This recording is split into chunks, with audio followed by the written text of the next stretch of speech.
Hey, what's up, team? Welcome back to another Team Talk. I'm Bill Watkins with First Team Defense. We got Curtis Lee with us here today, and we wanted to talk to you about training, okay, and why training is so important. We live in a state that's constitutional carry here in the state of West Virginia, and there's several other states out there that are also constitutional carry, which gives you the right to go ahead and carry a firearm without a concealed carry license. You don't need any training. You can go ahead and strap that gun straight to your hip, take off, and away you go. And although that's great and that's the way it should be under the Second Amendment, we are granted those rights. That's one thing that Curtis and myself both fought for. Okay, that's what we took an oath for. The thing about it is how much training you have behind that. If you don't have any training behind that, you may not know when you get into a self-defense situation what's going to happen to your body. You may not know what's going to happen when you call that 911. We're going to watch a little video here in just a second, and we're going to let you see how all that comes about. You know, when we get out there and things start to happen, and with training, you want to make sure that you know what's going on. I mean, that's why we done so much of what we did in the military, correct? That's correct, Bill. And in the military, we train over and over. And after the video, we will go more in depth on how that muscle memory comes into play. Yeah, we done things over and over again in the military. Oh my gosh, thousands of times. That's why we done push-ups, rifle range, all that stuff. Absolutely, Bill. So it'll become muscle memory. So take a look at this video. We'll be right back with you.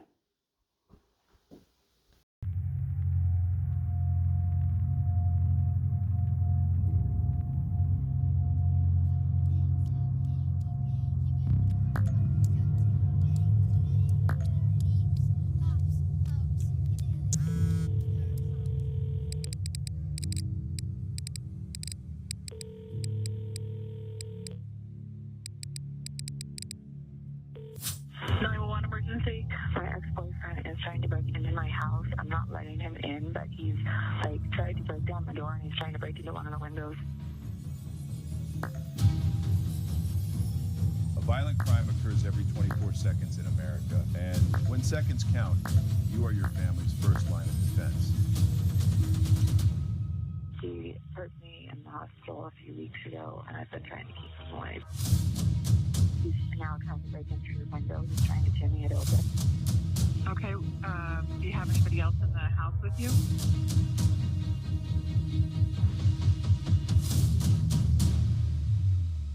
No, I don't.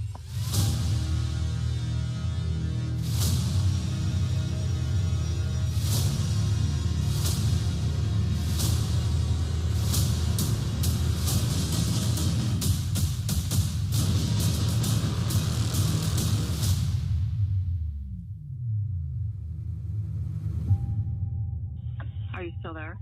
Yes. Okay. I don't have anybody to send out there. Okay. Okay. Then I'll have to take care of myself, I guess.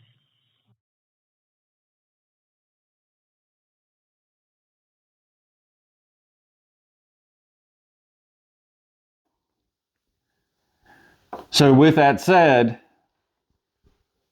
doing training and what Curtis was talking about earlier with the muscle memory, you want to be able to do that. We get questions all the time, you know, in class, or we kind of ask the question to the students in class, how many times do you train a week?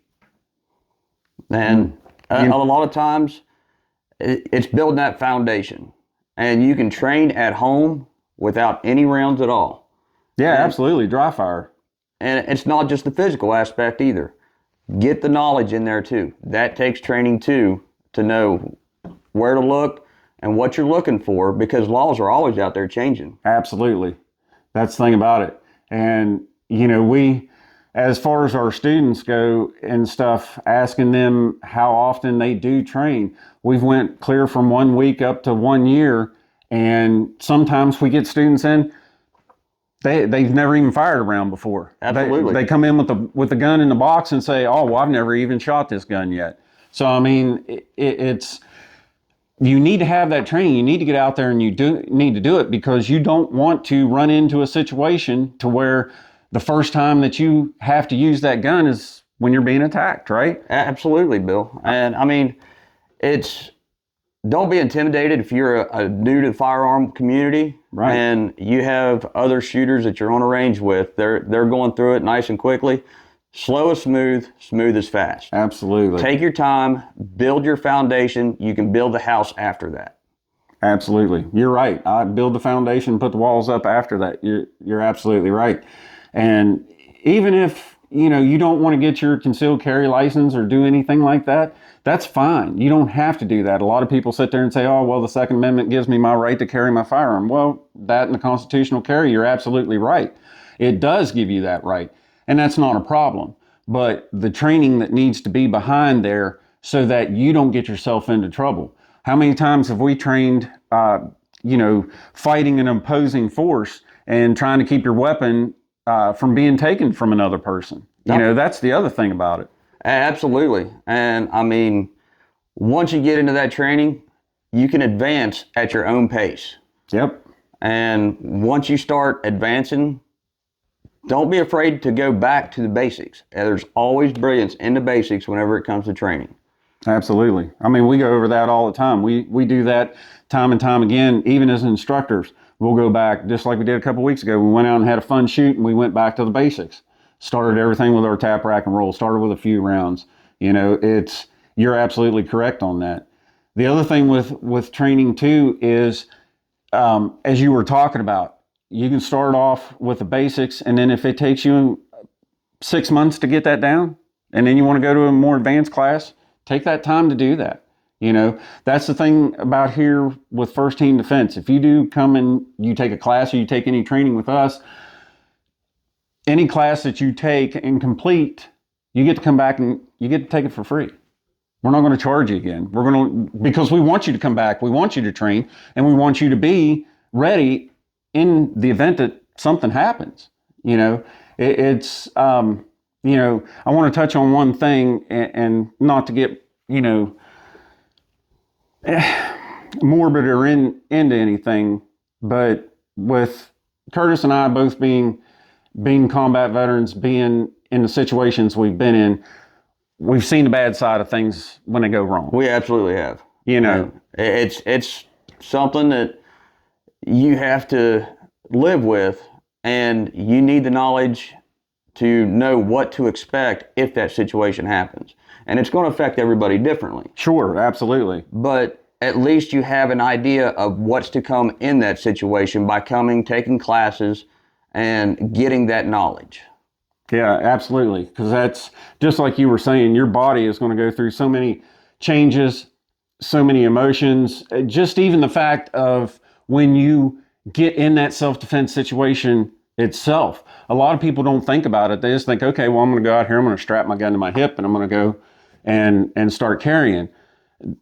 What we ask in class a lot of times is to people, have you almost hit a deer before? Well, we live here in West Virginia. I don't think there's anybody that's not almost hit a deer or some, wild animal running across the road at some point in time. And that adrenaline or that feeling you get when that happens, and that goes along too with muscle memory. Absolutely. When that happens, what did you do? You hit the brakes, you grab the wheel, you already knew what to do because it's probably happened to you before. You've been trained to, if something jumps out in front of you, to hit the brake. Absolutely. And it's always after the fact that your heart starts racing. Yep. And you start breathing deep, and you're like, that was a close call, where you didn't think about swerving or hitting the brakes. But after the fact is when it sets in. Same goes in a self-defense situation. Yep, absolutely. So there's a lot of things that's going to happen, and a lot of things that we go through when we do our training, and a lot of it is the effects of what's going to happen to the body. That's one of them. We go over gears and gadgets, maybe as to what holster you might want to carry or what type of holster you don't want to carry. Yes. There's a couple, when you come to our class, especially, we have that Blackhawk Serpa holster, and you can look these up on the internet. There's 1,000 videos out there on that thing. It's a cheap holster. It's something that you can buy, and a lot of people have bought them. And it has what we call level 1 retention to it, and we're not going to get too deep into that. That's for class time, but basically you got to hit a button to get the weapon out of the holster, and that button is right by the trigger. And I don't know how many times in videos we've seen people, ended up pulling that weapon out and they've shot themselves in the leg. Absolutely. And in my opinion, it's a holster that's set up for failure. It is. Absolutely. We don't allow them here at First Team Defense. We don't allow them in the classroom. We don't allow them on the range. But yeah, all that stuff comes along with training. It does. I mean, and that's why we're here. Why we want to inform people, why we want people to know what's going on. We don't want them to make those mistakes. Somebody made that mistake and it was in a video, and then we watched the video and was like, well, hey man, that's probably not a good holster to get, and we aren't going to allow them here on the range either. So it's a relay of knowledge. And here at First Team Defense, everybody here is an industry certified instructor or range safety officer or both. We're not out here just to tell you some story or make something up. We're here because we want you to be educated. We want you to have the training, and that's why it's so important to have it, because we care about you guys. Do we not? We do. We care about each and every one of you. And that's why we really stress the training, because we understand that not everybody's going to go out to the range and be perfect right off the bat. There are going to be mistakes. But with making that muscle memory, we don't want the mistake to be a life and death situation in a self-defense situation.